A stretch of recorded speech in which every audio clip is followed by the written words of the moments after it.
Nesse módulo, a gente vai conversar um pouquinho sobre como expandir a nossa criatividade, o nosso potencial criativo dentro da comunicação e também desbravar um pouquinho o universo da comunicação que a gente veio construindo até aqui. Por quê? Porque essa comunicação, ela era uma comunicação baseada essencialmente na racionalidade, no debater, no competir. E a gente está indo para uma comunicação onde a criatividade abraça o nosso comportamento, a nossa relação conosco e com os outros. Então essa aula, esse módulo em geral, a gente vai entender algumas crenças que nos limitam a alcançar esse potencial criativo e como a gente pode melhorar ainda mais a nossa comunicação hoje, aqui e agora. Então essa aula 1 do módulo 2, eu vou falar um pouquinho sobre o conhecimento e a comunicação.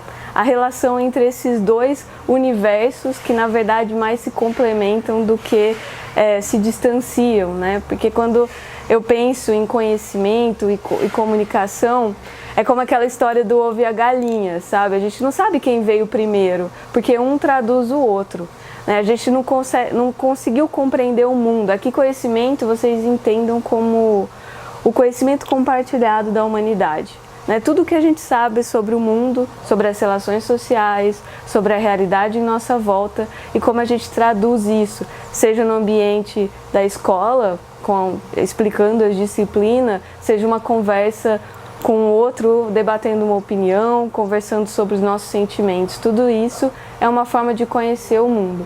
E a tradução dessa forma de conhecer é baseada na comunicação, né? Então a comunicação, ela não é somente o meio que a gente traduz, mas também sem compreender como se comunicar, a gente também não ia compreender o mundo, né? Então por isso que eu falo que a gente não sabe quem veio antes, se foi a comunicação ou o conhecimento, e não precisa saber. Os dois se complementam. Conforme a gente vai evoluindo a nossa compreensão da humanidade, seja no individual, seja no coletivo, a gente também vai buscando outras formas de se comunicar, de como a gente enxerga o outro, de como a gente enxerga cada pedacinho que compreende o mundo, né? A natureza, o social, o animal. Tudo isso faz parte de como a gente traduz. Então a comunicação e o conhecimento se complementam. Eles estão juntos, unidos nessa relação de como hoje eu me expresso no aqui e agora. E por muito tempo esse conhecimento, ele foi, vamos assim dizer, colocado num lugar onde existe um certo e um errado. Você conhece o mundo muito bem ou você não conhece o mundo. E principalmente a gente começou a conhecer o mundo como certo a partir do olhar da razão, da racionalidade.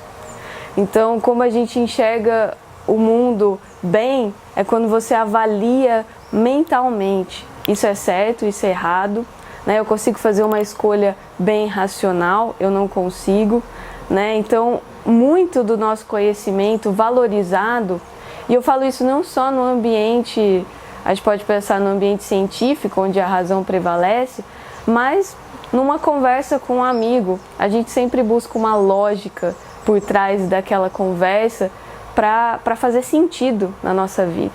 E essa lógica é baseada num pensamento racional, num pensamento da razão, onde a razão prevalece. Então, como eu falei na introdução, esse meu momento do curso, ele é muito a minha experiência na história. E eu pego muito da filosofia, porque é um lugar comum, é um lugar onde eu começo a contar a minha história, né? Se a gente vem baseando de várias experiências para chegar no aqui e agora e poder falar de conhecimento e falar de comunicação como dois elementos vivos que se compreendem e se conectam, é porque aquilo que me puxou foi uma parte também dentro da filosofia, dentro da literatura, dentro de um olhar mais humanizado também, do lado emocional, nessa comunicação e nesse conhecimento. Então, o que eu queria passar para vocês nessa aula é essa relação entre comunicação e conhecimento. como dois elementos vivos que compreendem o nosso olhar para a realidade. A gente não pode usar a comunicação somente como um meio para traduzir o mundo, porque ao traduzir o mundo, esse meio ele também se modifica, ele também se transforma. E hoje o nosso principal instrumento, né, porque a razão ela vem com esse instrumento que auxilia na comunicação, é a racionalidade, é a lógica racional. Vou dar um exemplo, né? A lógica racional dentro da filosofia, ela passa por a ideia de que eu vou avaliar todas as situações com aquilo que me dá maior benefício por menos riscos. Então a gente está sempre calculando essas rotas, calculando esses caminhos em que qualquer, seja uma escolha emocional, seja uma escolha familiar, seja uma escolha mais profissional, a gente está sempre levando pela lógica dos maiores benefícios e menores riscos, né? Essa é uma lógica tão interiorizada na nossa relação social e individual que a gente nem sequer para sentir esse nosso momento. E é o que nos guia na comunicação. Então, eu trago agora um filósofo francês que vai ajudar a gente a pensar muito nessa questão da racionalidade, que é o René Descartes. René Descartes, filósofo francês que viveu na década de 1600, 1500 na França, ele desenvolveu um método, né, que é o método racional. Claro que depois outros autores vieram, questionaram, filósofos, pensadores, mas muito do que ele propôs para contar a história dele era como a gente consegue compreender o mundo à nossa volta. E ele queria achar um meio simples de falar como que a gente entende isso. E não só eu, como pessoa, como ser humano, mas outras pessoas, um modo geral de compreender a realidade. E ele trouxe esse método, um método racional chamado de método cartesiano, que é a famosa frase, né? Penso, logo existo. Que ele fala, a gente precisa se basear numa certeza. Para eu conseguir traçar um método onde eu consiga entender o mundo, eu preciso partir de um ponto certo, de uma certeza. E aí ele diz que essa certeza, questionando, né? E aí o livro é longo, né? A linha de pensamento dele é muito longa, mas ele fala, a única certeza que eu tenho é que o ser humano é um ser pensante, é um ser que pensa, é um ser que questiona, é um ser que reconsidera mentalmente, é um ser da mente. Então essa é a única certeza que eu tenho, que o ser humano é uma entidade pensante. Nem o corpo eu tenho certeza que ele existe, porque quando a gente está sonhando, a gente pode estar vivendo, né, dormindo à noite, mas a gente não tem o corpo para provar isso. Então, primeiramente, nós somos uma mente que pensa.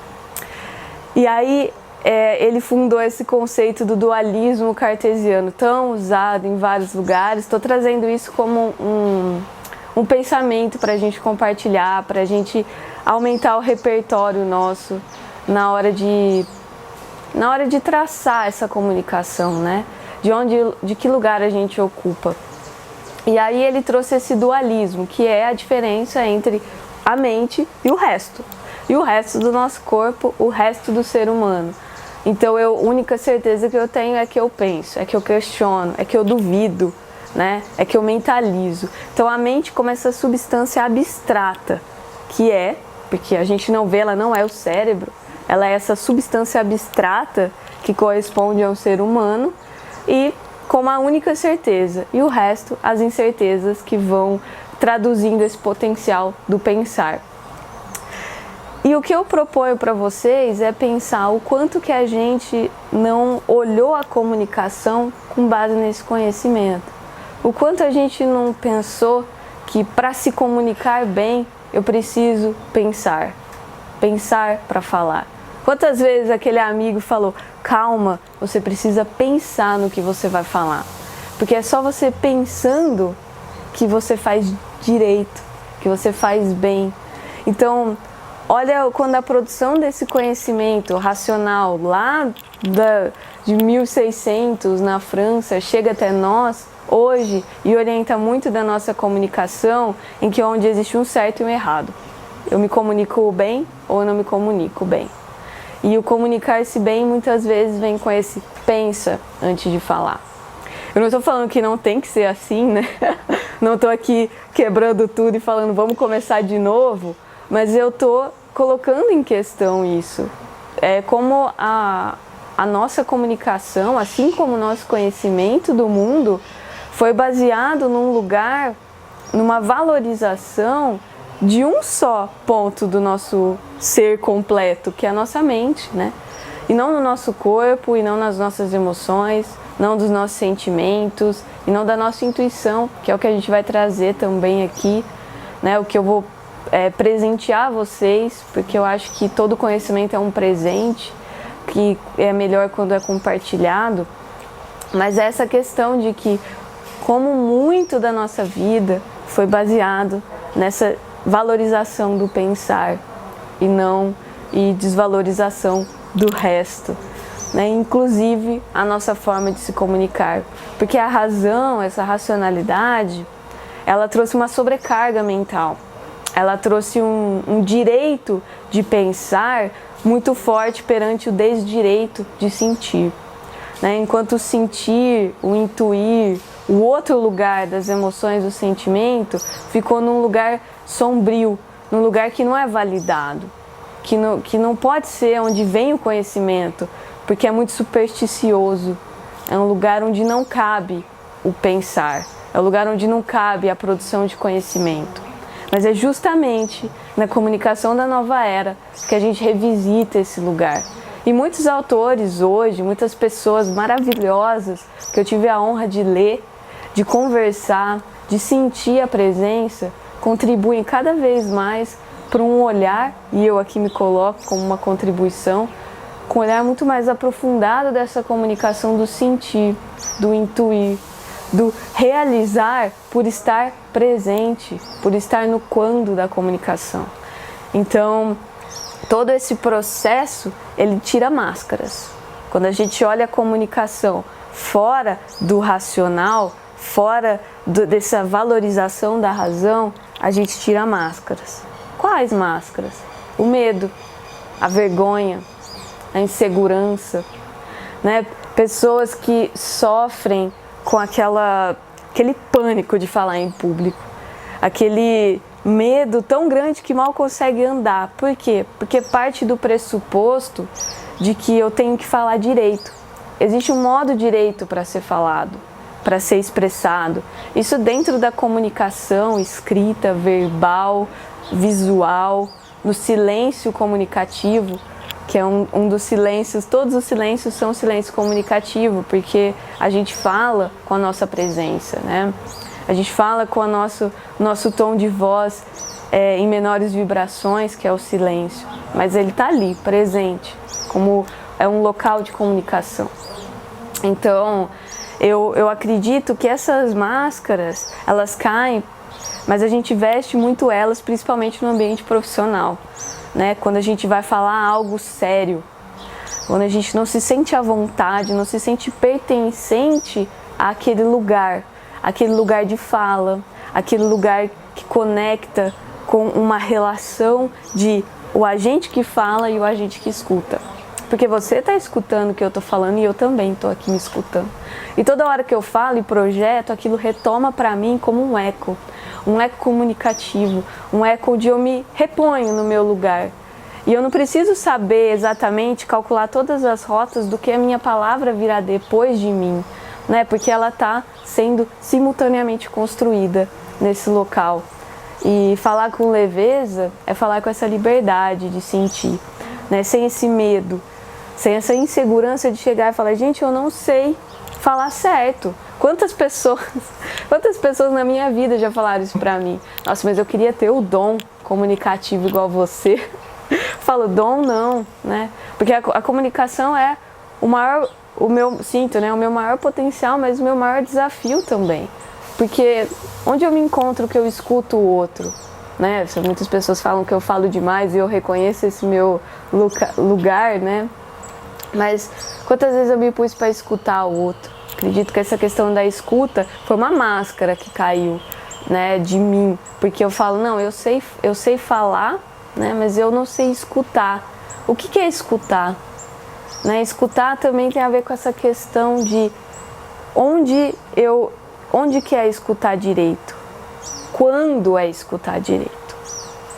Então, as máscaras do medo, da insegurança, de não conseguir falar em público, ou eu não consigo me expressar, ou eu tenho que seguir todas as regras gramaticais, eu tenho que começar com uma preposição, conjunção, eu tenho que usar o verbo certo, eu tenho que concordar, né? E eu falo isso com propriedade, porque a minha mãe é uma professora de gramática. Então, eu aprendi muito cedo, não somente a como escrever, a ter umas letras de caligrafia.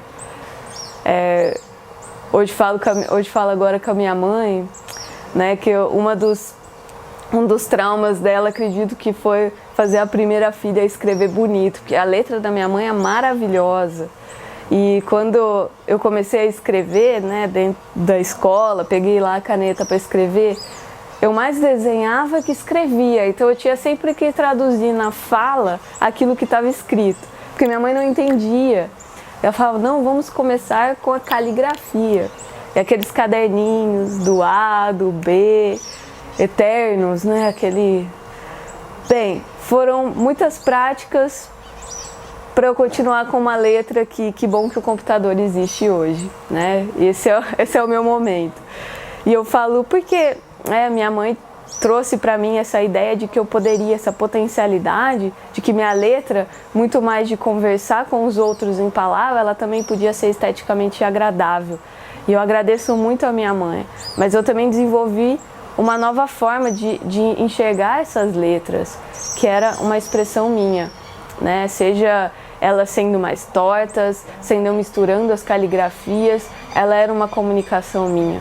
Mas quantas pessoas se podaram ao longo da vida, antes de mim, de gerações anteriores e hoje, por não conseguir construir um discurso que seja entendível para o outro, porque entendível para a gente porque a gente lida com emoções e sentimentos o tempo inteiro na comunicação. A gente está falando deles o tempo inteiro, a gente não está falando de um tema, a gente não está somente debatendo um tema social, a gente está falando de emoção e sentimento, né? A gente não está só pensando, a gente está sentindo, né? Então acho que esse lugar de encontro é o nosso lugar da comunicação criativa, é o lugar que a gente se permite, além do racionalizar um conteúdo, sentir para criar, para manifestar conscientemente aquilo que já está dentro. Depois a gente vai conversar sobre manifestação consciente da comunicação, a comunicação mesmo no digital, né, onde eu trago essa abordagem prática, mas aqui agora é necessário expandir o que você pensa. Porque se o medo ele vem da comunicação, se a insegurança vem, se a vergonha vem, é porque você entende que existe uma dualidade entre o que é falar certo e o que é falar errado, o que é escrever certo e o que é escrever errado. E você não se permite ser o ser comunicativo que você é, em essência. Quando eu abracei a minha letra, eu me senti livre para escrever qualquer outra coisa que viesse. Para ter o meu diário, para ter o meu caderno, porque era ali, naquele arranjo, que eu expressava a minha comunicação, que eu expressava o meu sentir. Muito além das palavras que diziam isso, mas de quem eu era dentro daquelas letras. E que era para ser compreensível num outro momento, talvez eu verbalizando aquilo para outra pessoa.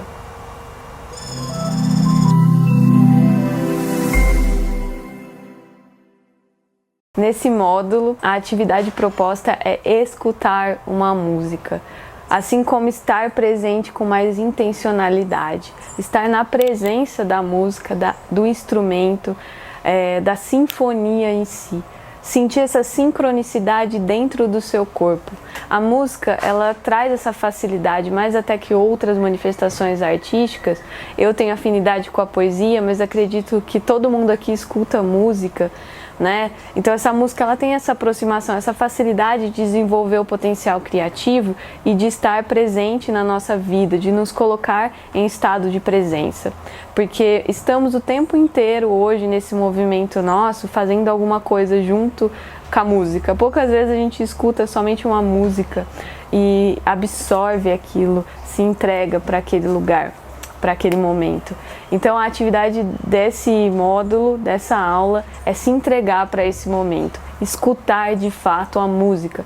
Eu sugiro que você busque um lugar confortável, mais quieto, use fones de ouvido e escute uma música instrumental somente, sem estar falada, sem estar cantada, né? Porque elas ativam ainda mais os sentidos e você consegue sintonizar os instrumentos, às vezes identificar as frequências, né, as notas e se entregar. Então respire fundo, coloque a música, use até a playlist que vou deixar aqui para você de músicas sugeridas e se entregue. Respire, deixe fluir e sinta o que aquela música diz para você em sentimento, né? O que você se coloca, vem uma memória, vem uma sensação, uma vontade de sorrir, uma vontade de chorar, uma vontade de se movimentar. Sinta o que essa música traz. Ela traz uma memória da sua infância, um desejo de viver algo no futuro. O que essa música traz nesse momento, nesse aqui e agora? Essa é a atividade dessa aula. Permita-se, se coloque nesse estado de intuição, intuitivo.